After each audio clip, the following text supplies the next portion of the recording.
This is episode 66 of Changing the Face of Yoga, and I am interviewing Sheelah Rodrigues, and she works in a team to assist children with special needs. Let's listen. Hello, and welcome to Change the Face of Yoga, teaching toddlers through golden oldies. I'm very excited to be talking to lots of yoga teachers who will explain their passion for teaching yoga to students with different ages, physical fitness levels, wellness levels, and different goals. They will explain the benefits of yoga for these students and will be including teacher tips and pose modifications.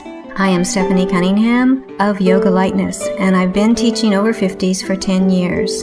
So this area is my passion and the passion of many other yoga teachers that you will be listening to in this series. Thank you so much for listening, and let's get started. Hello, this is Stephanie Cunningham with Changing the Face of Yoga, and my guest today is Sheelah Rodrigues, and she will be discussing how she's doing some really interesting yoga classes with children who have challenges. And I'm really interested in learning how that goes, that really occurs. Sheelah completed her Rainbow Kids Yoga Teacher Training in 2014, and she has since completed her 200-hour yoga teacher training. She has an educational certificate in autism spectrum disorder, has over 8 years experience working with individuals with special needs, and is completing her therapeutic recreation certificate this fall with an internship at Keenark Outdoor Center. Business is Adaptability Yoga, and its focus is to make yoga accessible for children and youth with physical, learning, and developmental disabilities, along with mental health challenges. Welcome, Sheelah. Is there anything you want to add to that? I think that covers a lot of my work. Okay, great.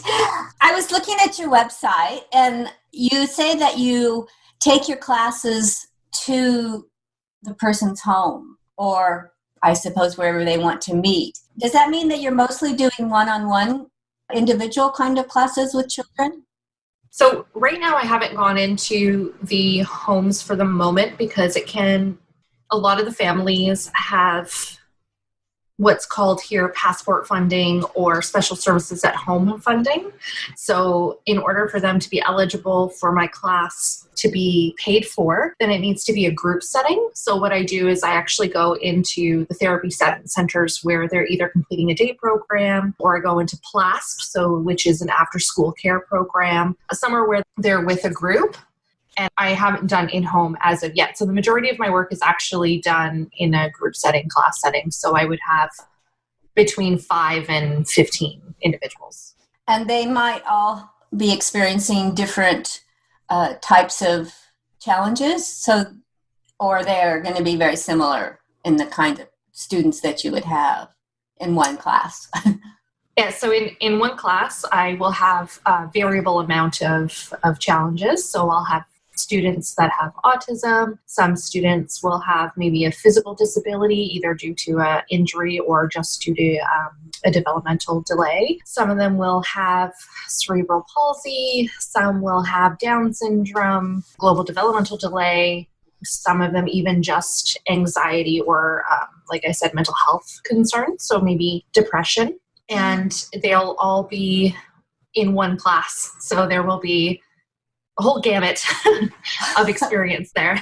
Whoa, that sounds very challenging. It really does. And I was talking to someone who did children's yoga, and she said, you also have to be aware of their age and where they are, physically and mentally, developmentally, because a 3-year-old obviously is going to be very different from a 7-year-old. So you also have that particular diversity also, is that these kids are all different ages too? I try and keep them within the same age range. So I will have a class. I try and separate them. So I will have, developmentally ages 3 to 6, for instance, and then sort of separate them as I go to keep that because I believe that distinction still applies even if they do have different challenges. But the main difference is I could have a youth class where they're 18 plus in the class, but some of the themes and aspects that I would introduce into a class with 3 to 5-year-olds, because they take an interest in some of the materials. For instance, let's say it's a class on superheroes, then I would incorporate the same material, but I would speak to them at the level that was appropriate for an 18 to 21-year-old, but we're still having a superhero class. So there's variability based on their age and their interests, but I'm still grouping them according to their developmental age. Okay. I'm in awe, to be honest, that you would have all of these children who have these different challenges. I mean, what is an average class, say, for a 3 to 6-year-old age span kind of look like? And what kind of things would you be dealing with in that class? Yeah, no, that's a wonderful question. And the first is it's so much fun. I'm so glad. Typically what I do is my classes, the way that I incorporate the way I was taught with Rainbow Kids. We start off with something that's fun and engaging. And if you think about a wave, for instance, the wave starts off slow and then it moves up to this peak. So the energy level in the class needs to move up to this peak where you're, excited and you're creating games and you're energetic, and all of a sudden you're burning out all your energy with this one intense game. And then you bring them back down with calmer games, quieter things to do. And then you're moving them into relaxation. And then what we would consider in a regular yoga class, savasana, at the end of class. And the whole time we're incorporating music and games and themes. So for instance, items or movies are interested in. So it might be superhero theme one day. It might be yoga gym. It might be fairy tales. It might be Disney. Anything you can imagine would be incorporated per class. And then the yoga poses are included in all the games and included in everything that we do. And there's still a huge respect for the importance of bringing them down into the relaxation. And that's where I can start to incorporate different ways for them to learn mindfulness and self-understanding and give them that moment of calm and quiet at the end of class. So typically that's what it looks like. It's the wave pattern, for lack of a better analogy, I guess. Okay. Approximately how long are these classes? It depends on the age range and on the participant's ability to focus. So they can be anywhere from 20 minutes to an hour. Okay. And do you do other things like pranayama and mudras and chanting, shall we say? Sometimes we use I wouldn't call it a mudra. I would maybe just break it down into, we would touch our fingers in a particular way, and then we would use a phrase with it. And we do mantras, but I would consider them more positive affirmations and positive self-talk. So an affirmation would be like, I am strong, I am brave, I love who I am, I'm thankful for my body, things that's more applicable to a younger age range. And and then pranayama practice, we incorporate some kundalini breaths, and we incorporate it in a way that we would call it something else, sometimes if it's needed. But I'm very careful about what I incorporate as well. It wouldn't be as an intense practice as you would find in an adult pranayama class. It would just be a small, brief introduction. But deep breathing is always what I incorporate the most. Really an attention to learning how to breathe and breathe deeply. Okay. It said on your website that if you see students regularly, you develop SMART goals. What is a SMART goal? Yeah, so a SMART goal is specific, is the S. That's okay. Just what are they, developmental goals, or what exactly would you be working toward?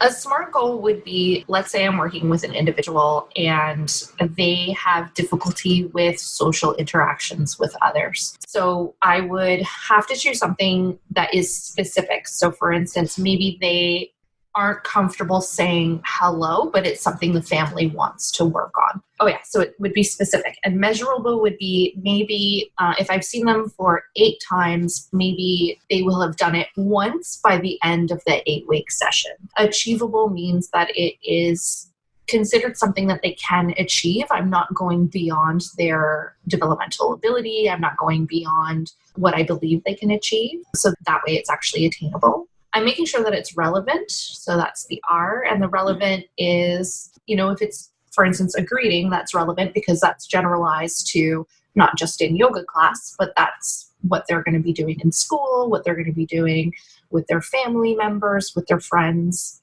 So I want to make sure that it's something that is relevant to them in their lives. And then time bound is that time sensitive piece where we're putting a time frame on it. So by the end of the 8 weeks, which 8 weeks is the time frame, this is what we will try to achieve.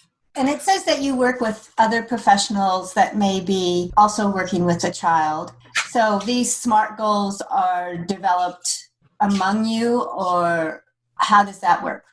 Yeah, so anytime that I am speaking with the family, I want to know if the family has maybe they're already working on a particular goal with, let's say, an occupational therapist, a physiotherapist, or even a behavioral therapist, depending on what their skill sets are and what their circle of care looks like. So what their support team looks like. And I'm more than happy to speak to them and say, what does that goal look like for them? And is that something we can incorporate in yoga so that we can generalize it across where they live and where they work and where they play, so that it's something that I can contribute to the therapy in a context of our class. All right, great. So how did you get into this area? You said you have 8 years experience working with people with these kinds of challenges, but how did you get it? This sounds very organized, shall we say, that you're actually, in these therapy or in these places and you're working with these other professionals. What's your journey to have gotten there? I wish my journey was more organized, but to be quite honest, it was interesting. So it's a little, I'll try and shorten this story because it feels like such a long story for me, but it started, I was working as an office coordinator at one of the hospitals here in Toronto called Mount Sinai Hospital, and I was working with an interdisciplinary team. So they were a team that was comprised of an OT, a PT, a chiro, a physio, a biofeedback therapist, a psychologist, and a CBT therapist as well. And they were working with adults who had been in either work accidents or car accidents and needed rehabilitation. And they worked on the whole person. So witnessing that and being involved with the work that they did really inspired me to search for a career that would allow me to do work on the whole person and look at every single facet and how that working together could actually support them in a way that they couldn't get with just one form of therapy. So I had that in mind, in the back of my mind. And then at the same time, I was volunteering with a therapeutic center for children here called Aronoke Kids. And they work with children and youth up to the age of 18 that have various disabilities. And the volunteer work I was doing was specifically with their drama program. So they have these kids coming in through the drama program. They have all facets of different challenges, but also a lot of different strengths. And there I met the most fun and the most incredible facilitator. And her name is Danielle Strand. And she ran these classes I just was so in awe of her. She is loud and funny and boisterous and on the ball and flexible, and everyone that met her was motivated to work for her. She was incredibly positive. And the one thing that I really saw from her is it didn't matter if the individual had difficulty speaking. It didn't matter if they were in a wheelchair. It didn't matter if they were nonverbal. They had a role.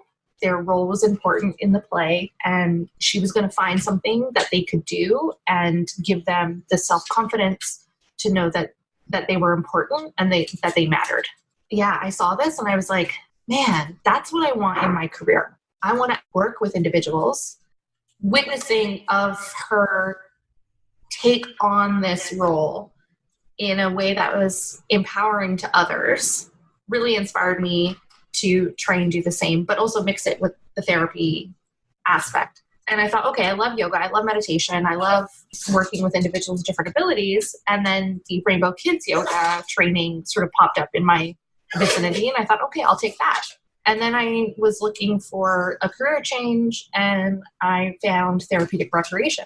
And I was like, oh, this is therapy and it's meant to have fun. Why not do yoga and meditation and therapeutic rec and put it all together? And that's where I want to be in life. That's what I want to do. And that's how adaptability yoga came about in this very strange, like tornado of events kind of coming together. We've talked about how you got there, but how did you, I'm sure other people would like to know how you got these collaborations with these other professionals, because I think one of the problems with yoga at this point is that a lot of people don't consider it to be a serious therapeutic mode. And yet, if you're working with all of these people, you obviously have gotten through that barrier. So how did that come about?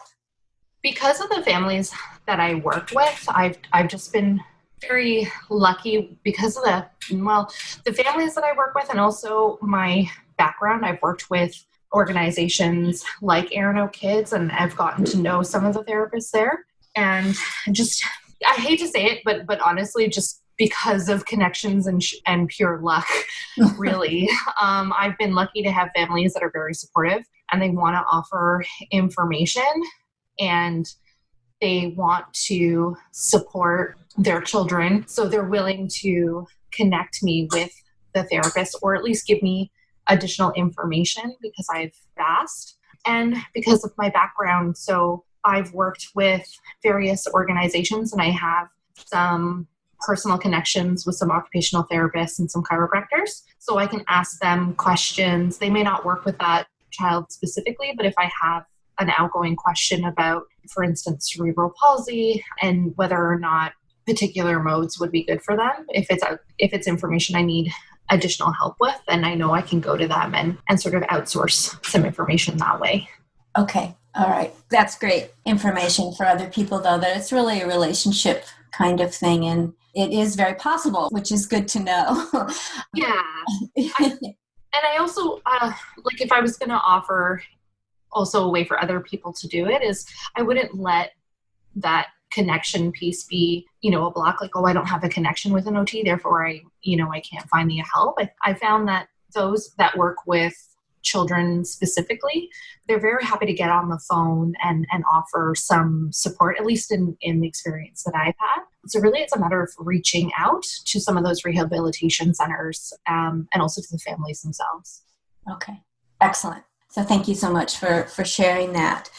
I think I'm sure that the more coordination there is among all of the different support people that help a child, I'm sure it's better for the child in the long run. Could you just tell me a few benefits that your students have had from the yoga classes? I know it might be hard because they're getting lots of support in lots of ways, but if you can identify any that you've really seen from yoga, I think the listeners would really like to hear that.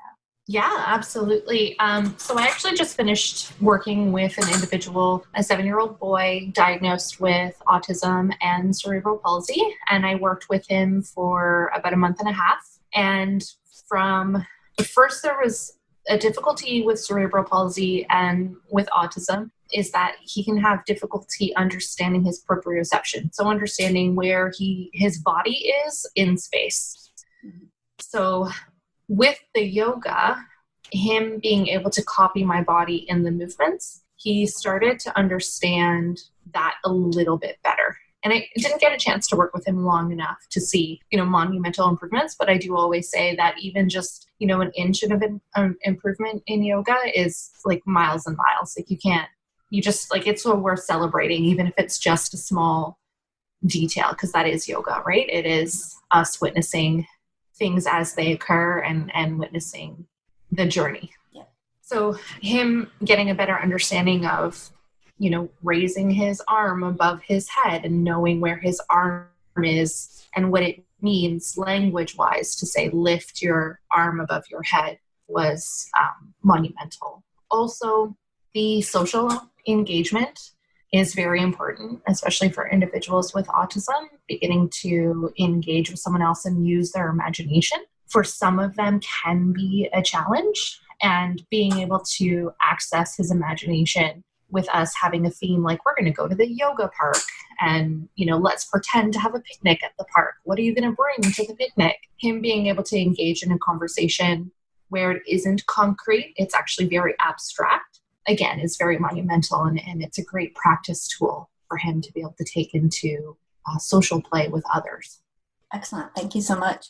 So if I'm going to give your contact details soon, but is there anything that you would like to add to the podcast and tell the listeners that either we haven't shared yet or that you feel you'd like to talk about? Yeah. So I actually feel that there are a couple of tips that would, even if you're not comfortable completely with what a diagnosis means, or maybe you have a challenging student in your class and you're just not really sure how to approach it, a couple of things could actually help a significant deal. And one of them is really, I call it the ask, wait, and respond approach. So a lot of individuals have a longer processing time. So it takes them from the time you ask a question to the time they can think about the answer and then say it out loud. For some individuals with challenges, it can be anywhere. It can be really quick, or it can be exceptionally long in our standards. So it might even be 1 or 2 minutes, sometimes even 5 minutes before they can respond to you. Mm-hmm. So that waiting piece is really important. So ask one question at a time and then just sit there and wait. And it's sometimes very uncomfortable because we're not used to it. But I think that can go a long way when trying to gain information from even one person. Yeah. And then I would also say that including the family piece is also really important. If you think that there's, a behavioral challenge, or there's a misunderstanding, or maybe there's something that the individual isn't quite able to comprehend, or they're not able to participate in a particular way, ask the family how they do things at home or how they do things in school. Because sometimes them just being in a new environment can just create a difficulty in sort of understanding like what the new rules are and understanding how to participate in this particular setting. But if there's something that you can do that is already being done at school, then it's familiar, and then you might actually see an increase in participation, and also like increase in creating conversation between you and the individual and the family, of course. Okay. Excellent. Thank you so much. I want to give your contact details so that people can, you have a lovely website. I think people would enjoy looking at it. It's very clear and very easy to navigate. So I want to have that out there. It's www.adaptabilityyoga.ca. The Facebook is also Adaptability, but the A in Adapt and the A in Ability are capitalized. So it's Adaptability Yoga, and the yoga is also capitalized. YouTube, I'll just put that in the show notes. That goes on and on. And the Instagram name is @Adaptability Yoga. So I want to really thank you for being on the podcast, Sheelah. This is just really interesting, and like I said, I'm truly in awe of your abilities to do this, and I'm sure you're making a huge difference in the lives of children. So thank you again. You've been a great guest. Thank you, Stephanie. Any opportunity I have to talk about this is it's just so fulfilling for me, and I love getting the word out. I think it's so important to understand that all yoga is accessible to everyone. It's just a matter of us figuring out how we can do that the best way possible. So I really appreciate the chat. Thank you.